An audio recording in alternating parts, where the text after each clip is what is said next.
जगदलपुर नगर निगम की राजनीति इन दिनों बड़ी ही दिलचस्प बनी है। निगम की पॉलिटिक्स ने बीते 20 दिनों में कई ठिकाने तलाशे, लेकिन पक्का ठौर अब भी नहीं मिला है। लिहाजा जगदलपुर की सियासत बदलापुर पर आकर अटक गई है। बस्तर के एकमात्र नगर निगम जगदलपुर की सियासत दिलचस्प मोड़ पर है। कांग्रेस मेयर के बीजेपी में जाने के बाद से हर दिन राजनीति में नए किस्से सामने आ रहे हैं। कमरे के लिए 20 दिनों से संघर्ष कर रहे कांग्रेसी पार्षदों ने अब बीजेपी पर बदलापुर के आरोप लगाए हैं। दरअसल कांग्रेस की एक महिला पार्षद के रिश्तेदार को चौपाटी में आवंटित दुकान निरस्त कर दी गई, जिसे लेकर विपक्ष ने सत्ता के इशारे पर निगम प्रशासन पर इस तरह का आदेश निकालने के आरोप लगाए, तो नेता प्रतिपक्ष ने महिला जनप्रतिनिधि के साथ इस तरह का रवैया अख्तियार न करने की हिदायत दी। ये किसी से छुपी हुई नहीं है सर, ये मेरे साथ 6 माह से हो रहा है।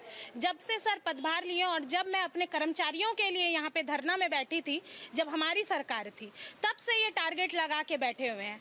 कभी मेरे कर्मचारी बदलते हैं, कभी मेरे दरोगा बदलते हैं, कभी मेरे मेट बदलते हैं। विगत 1 माह पूर्व मैंने अपने दरोगा के लिए लिख के दिया था कि उसे चेंज किया जाए, उन्होंने चेंज नहीं किया। लेटर का जवाब भी उन्होंने नहीं दिया। वो लगता है जनप्रतिनिधियों को बहुत लाइटली लेते हैं। 20 दिन हो गया और जमीन में बैठ के ही हम लोग कार्य कर रहे हैं और हमारे यहाँ पर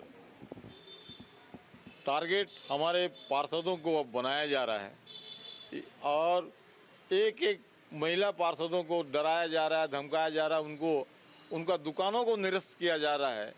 ये दबाव में आके हमारा कमिश्नर भारतीय जनता पार्टी के राज्य में दबाव में आके कार्य कर रहे हैं। बीजेपी बदले की राजनीति कर रही है, ये तो पूरा शहर देख रहा है और पूरा नगर निगम देख रहा है कि सिर्फ बदले की राजनीति कर रही है। कांग्रेस ने भेदभाव के आरोप लगाए तो निगम कमिश्नर के दावे ने हलचलें बढ़ा दी।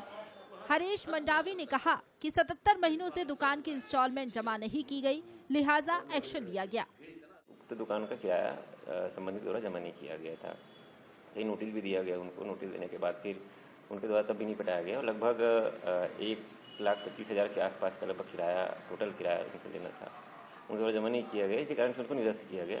निरस्त करने के बाद भी हमने फिर उसको अभी वर्तमान में रिक्त करने का नोटिस दिया है। उनके द्वारा उसके बाद भी रिक्त नहीं किया गया था। इसी कारण से हमने उनको टाइम दिया था कि 24 घंटे अंदर आप रिक्त कर दें, या फिर हम अपने निगम के कर्मचारी हैं उनके द्वारा रिक्त कराया जाएगा। भगवान श्री राम के चरणों से निकलकर बाथरूम तक जाने के बाद निगम की पॉलिटिक्स अब बदलापुर तक पहुंच चुकी है। करीब 3 हफ्तों से निगम दफ्तर के बरामदे में बैठे कांग्रेसी पार्षद महापौर सहित पूरे सत्ता पक्ष को घेरने की कोशिशों में जुटे हैं, लेकिन सत्ताधारी पार्षद हर बार बचकर निकलने में कामयाब हो रहे हैं। अब निगम की पॉलिटिक्स कौन से नए ठिकाने पर जाकर रुकेगी, ये देखना दिलचस्प होगा। रजत बाजपाई, बंसल न्यूज, जगदलपुर।